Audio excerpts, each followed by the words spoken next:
നിനക്കെന്തോ ഗർഭോ കണ്ടുപിടിച്ചു. വെറുതെ പറയുന്നത് സത്യമാണോ? നോക്കിക്കേ ചേച്ചി, ഇതിലെ പ്രകാശേട്ടനുണ്ട്.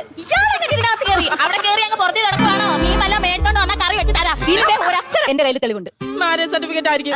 പ്രകാശേട്ടൻ തന്ന പ്രേമലേഖനം. മാരേജ് സർട്ടിഫിക്കറ്റ് ആയിരുന്നെങ്കിൽ ഞാൻ വിശ്വസിച്ചേനെ. എഴുത്ത് മയനെ അറിയാത്ത എന്റെ ചേട്ടൻ എങ്ങനെ പ്രിയമതയാണെങ്കിൽ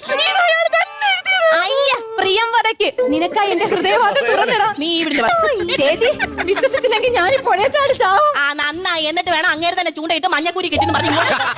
അയ്യേ അയ്യേ, എന്നാലും നിന്നെ എങ്ങനെ കിട്ടി? പ്രകാശേട്ടൻ തന്നെ ഓൺലൈനിൽ നിന്ന് കിട്ടിയതാ. വല്ല ഓഫറും കാണും, അല്ലെ നിന്നെ എടുക്കില്ലല്ലോ. അങ്ങനെ ഇങ്ങനെയുള്ള ബന്ധങ്ങൾ അല്ലെങ്കിൽ പച്ച തുടങ്ങി നീലയിലാണ് അവസാനിക്കാറ്. ചേച്ചി എന്റെ ദുഷ്ടോ, എന്നാലും പണി കഴിഞ്ഞ് വരുന്നത് ഇനി അങ്ങനെ നോക്കിയിരിക്കത്തേ ഉള്ളൂ. പ്രകാശേട്ടനെ കൊണ്ട് ഞാൻ പോവുക. നിന്നെ ഞാൻ ഒന്നും ചെയ്യല്ലേ. നോക്കിക്കേ, ആ കുളിമുറിയുടെ പുറകിൽ ക്യാമറ വെച്ചിട്ടുണ്ട്. മുതുകാല നിനക്ക് എത്ര വേണ്ടാലും മതി. ഹലോ, എന്താക്കണേ? കൊതുകിനെ കൊല്ലുന്നു. എത്ര എണ്ണത്തിനെ കൊന്നു? 5 എണ്ണത്തിനെ കൊന്നു. 3 പെണ്ണും 2 ആണും. അതെങ്ങനെ മനസ്സിലായി? അത് 3 എണ്ണം കണ്ണാടിന്റെ മുമ്പിലും 2 എണ്ണം ബൈക്കിന്റെ മുകളിലും. നമുക്ക് മനസ്സിലാക്കാൻ പറ്റില്ല വിചാരിച്ച. അതെ, ഞാനൊരു കാര്യം ചോദിക്കാനുണ്ടെന്ന് പറഞ്ഞില്ലേ?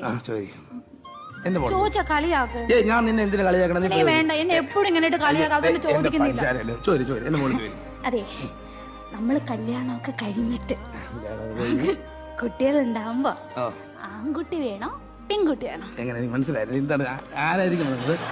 അങ്ങനെയല്ല, കല്യാണം കഴിഞ്ഞിട്ട് നമുക്കുണ്ടാകുന്ന കുട്ടി ആൺകുട്ടി വേണോ പെൺകുട്ടി വേണോ?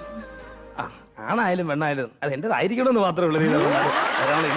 വേണ്ട, നിങ്ങൾ എപ്പോഴും എന്നിട്ട് കളിയാക്കാൻ പറ്റും.